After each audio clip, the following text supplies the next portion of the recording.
So what did you think when you first heard that they were going to be putting on a prom for gay kids? Well, they came up and asked me, and I said, well, how would you like to be on a prom committee? I said, a prom committee? They said, yeah, we're going to do a gay prom. I was like, oh, really? I was excited. When I first heard that Eagle Center was going to be putting on a gay prom, I thought that was really strange, because I thought that there was going to be a lot of bashing there. There was going to be a lot of protesters. There was going to be a lot of problems. I didn't think it was ever going to follow through. These are the students of the Eagle Center, and this is the story of their prom. Eagle Center is a continuation school in the LA Unified Schools. It's an acronym which stands for Emphasizing Adolescent, Gay, and Lesbian Education Services. Many of these students are gay bashed, harassed, and hassled in their own schools, both by their peers, students, and teachers as well, or other faculty members who are less sensitive. In October, we had our first graduation ceremony. It was incredible. When we went into the reception area, one of the adults came running up to me and she just said, Jerry, this is so wonderful, but you know what's missing? They should have had a prom. There is something symbolic about being invited to your first senior prom. It's like becoming grown up almost overnight. The invitation may come in a phone call while passing in the hall or even by arrangement. But no matter how, it'll be a moment to cherish and remember. My first week here, they were talking about it and they said if I wanted to be on the committee. And I said, yeah. And I was excited. I never really thought that anybody in the district would go for anything like that. And I heard that they were gonna approve of this. I'm all like, well, talk about a little revolution here. I'm still happy about it. It's gonna be great. I thought it was great. I think it's a great idea. And it's basically the beginning of the end of the lie, basically. That gay and lesbians, youth don't exist.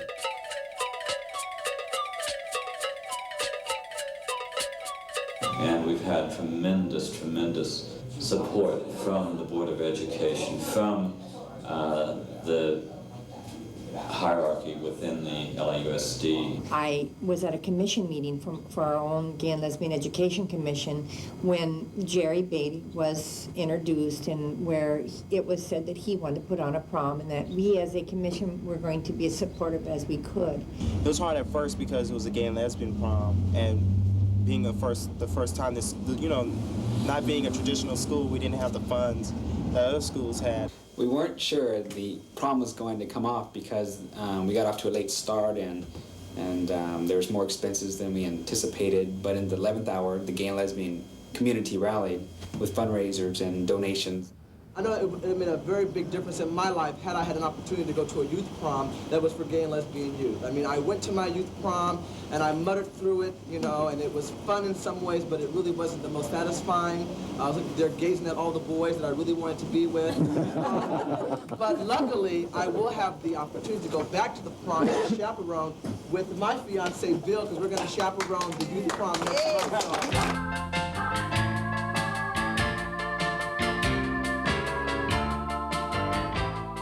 Did you go to your prom? In high school? Yeah. Oh, absolutely.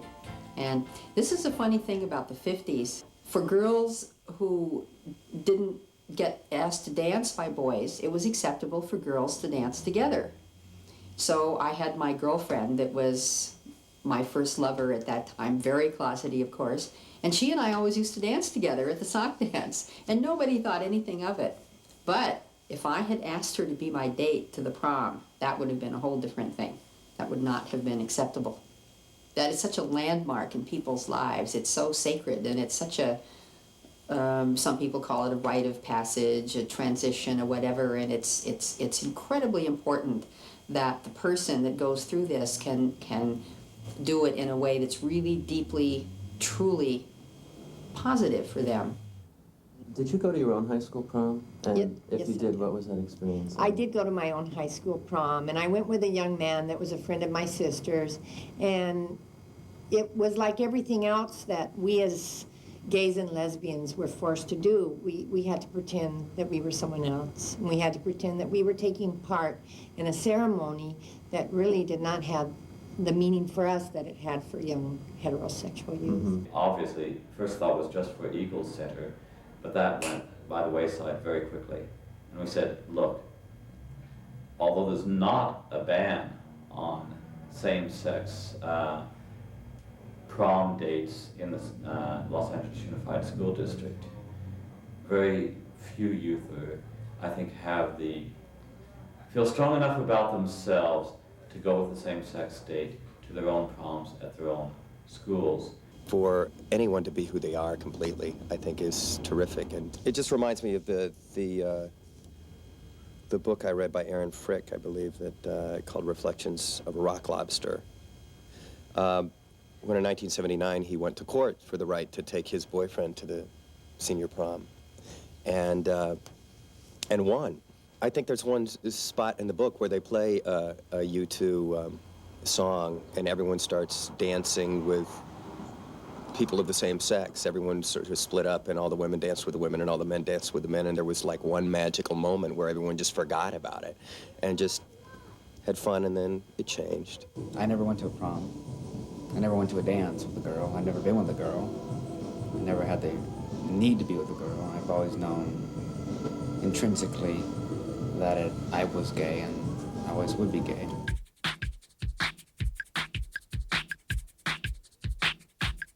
What is the hardest thing about being gay? I think like being accepted by other people, and they just like judge you for being gay and your sexual preference, and that's all they look at you as. They don't look at you as like a person. So I think the hardest thing about being gay is your family. Because my family's always been really, really close with the Mormon church and everything. Well, like when I came out to my mom, they she just went crazy and they were sending me off to a treatment center. And she brought over like the bishop and missionaries, and they were having prayer meetings and all this stuff. So I every half hour they were coming to check on me when I'd go to bed to make sure I wasn't left. It's like after they checked on me, I went out my window and left. It's been hard without them. I've had 2 cousins that are supporting and my sister, and that's all. Then that makes it even harder knowing that your parents aren't there for you. The hardest thing about being gay is your family. My uncle, boy, he's great. He calls me names all the time, and he has a problem with women having sex with women. He says the only way they should is if a man is there. So next time I have sex with a girl, I have to have permission from him and make sure he watches. I guess. Like that nobody else is educated about it. They don't know where troubles that you go through or where you're coming from. And they've been handed down ideas from their parents, from their parents' they've been handing down so many ideas, they don't know what to believe. Another thing that's hard is if you're not out to yourself or to other people, just being in the closet, it kind of tears you up inside, not being able to be who you want to be or not knowing who you want to be. It's really hard. And a lot of people struggle with that for a long time. I thought it was much better to remain in the closet because I had this fear of being physically brutalized, socially ostracized if I was to come out. I mean, I had a fear of maybe even being killed, and everybody in life values family and friends, and those are the things that I was afraid I was going to lose. It just started as a rumor, and then and then eventually I came out, but I didn't come out just jump in front of everyone and say, "Here, I'm gay," I would walk down the hallways and people would be like, "Hey, are you a faggot? Are you this? Are you that?" And I'd just be like, I used to say no in the beginning, and then afterwards I wouldn't say no. I would just be like, I'd say, this one time I said, there are easier ways to get a date with a guy. You don't need to ask me if I'm gay. I'd say, things like that. Why are you interested? Do you want my phone number? What do you think is the hardest thing about being gay? Having to deal with ignorant straight people.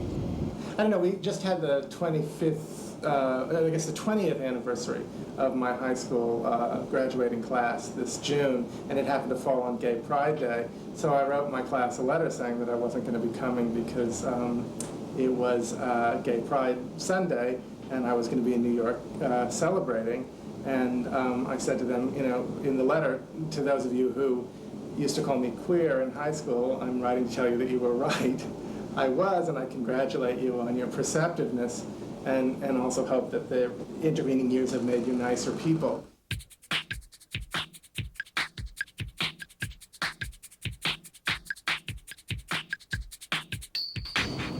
What are you wearing to the prom? Do you know? Tuxedo with the tail. And the vest is kind of grayish with black in it. Well, the shoes are just, you know, regular shoes. I'm gonna wear my 6-inch Fredericks of Hollywood platforms and...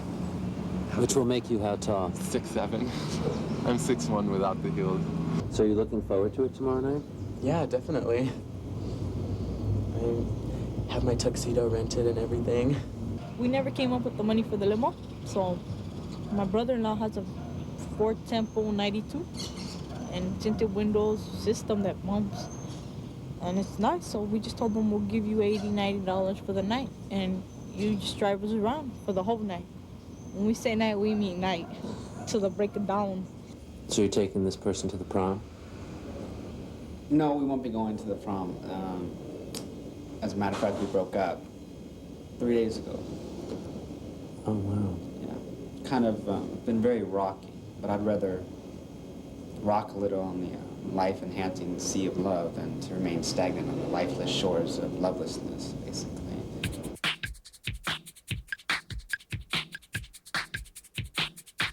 Do you think you're going to be wanting to go to participate? Yeah, now. Why? What's different now? I have a big girlfriend. She'll protect me. Are you taking a date? No, I'm dateless. Single. Are you going tomorrow night? Yeah, I'm going on a blind date. You're going to the prom on a blind date? Yes. You haven't met this guy? We've talked on the phone, and I went to his work and saw him. He doesn't know it until I called him, so I cheated. I went and saw him. So I know what he looked like. He has no idea what I look like or anything. So were you pleased with what you saw? Oh, yeah. Let's say I was happy. Well, when I heard about the prom that's coming up, I am delighted, you know, and a little jealous. And I sort of wonder a lot about what it's like to have that opportunity to express who you are as a teenager. You know, that's something I certainly didn't have. You know, I had to be extremely careful. I had to hide, you know, and it was not just a closet, man, that I was in. It was a safe, you know. It was bolted from the inside and out, far beyond the closet.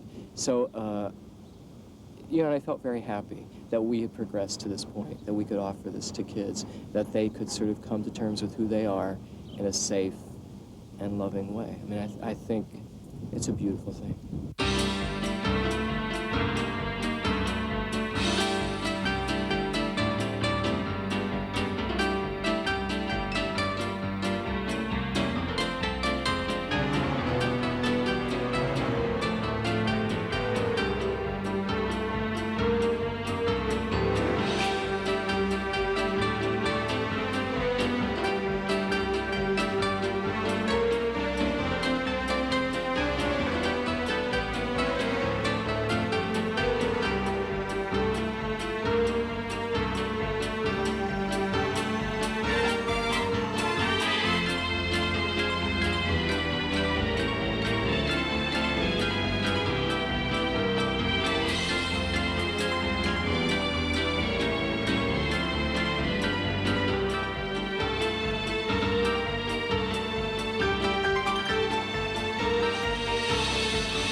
Are you expecting anything particular this evening, or? No. I would think it would be just like a prom that we'd do any other Friday or Saturday night, except they're gay. So how does it feel to finally be at the prom? It's kind of strange. Very. This is my blind date. When did you guys meet? This afternoon. They came to my house and picked me up. What are you doing here? Well, I'm chaperoning the prom tonight. Oh, that's great. It looks like there's quite a turnout. Oh, absolutely. We've had kids here from all over LA County schools tonight. Jesus is the way. It is not to be gay. It's not to be gay because Jesus is the way.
Even though we broke up, I heard Raul might be there tonight at the prom.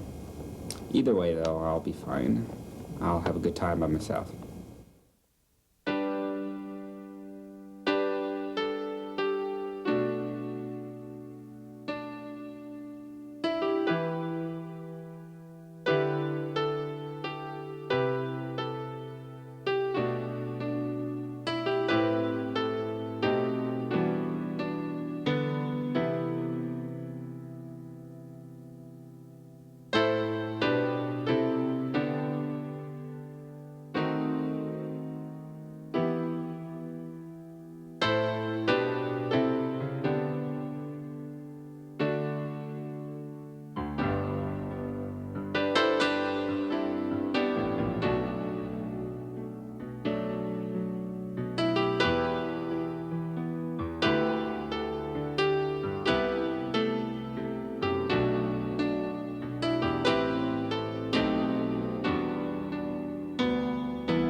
When we first started putting this prom together, there was a lot of mixed feelings about it. A lot of people thought it wouldn't come off. But look at us today.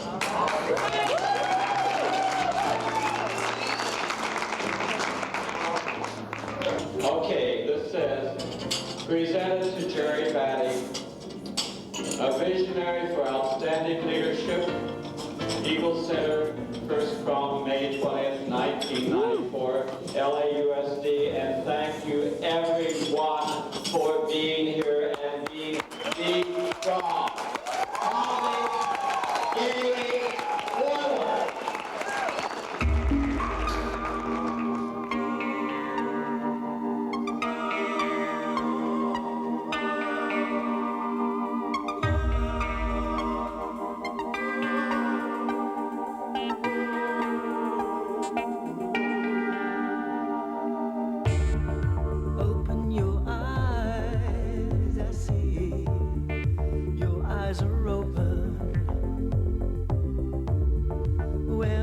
skies for me. Come into the open when it's cold outside. Am I here in vain? Hold on to the nights. There will be no shame. Always I wanna be with you and make believe with you and live in harmony, harmony, all love. I wanna be with you and make. What would you say is the best thing about being gay? Is there a best thing? Yeah, the unity. People that you meet, you know, certain people, not everybody. You guys are closer because you know that there's really, that's all you have, your gay family, and that's why I guess we stick together more than other people would, and I think that alone is the best thing. Even though, you know, we go through a lot, we still keep our heads up, you know, because we have to be strong. So I think that's the best thing about being gay, because it's like we're stronger than the average person because we went through so much. Best thing about being gay, all the publicity. No, I'd probably say, I don't know. I just think that this is really cool to be down here, that you can explore your natural feelings. It's exciting. It's fun to be so-called different, I think. I mean, we know how to have fun. That's it. What's the best thing about being gay? The men. They're really fun. I love you guys. Bye. Goodbye, guys. Bye. Always I wanna be with you and make believe with you and live in harmony, harmony, all love. I wanna be with you and make believe with you and live in harmony, harmony, all love. I wanna be with you and make believe with you and live in harmony, harmony, all love. I wanna be with you and make believe with you and live in harmony, harmony, all love. I wanna be with you and make believe with you and live in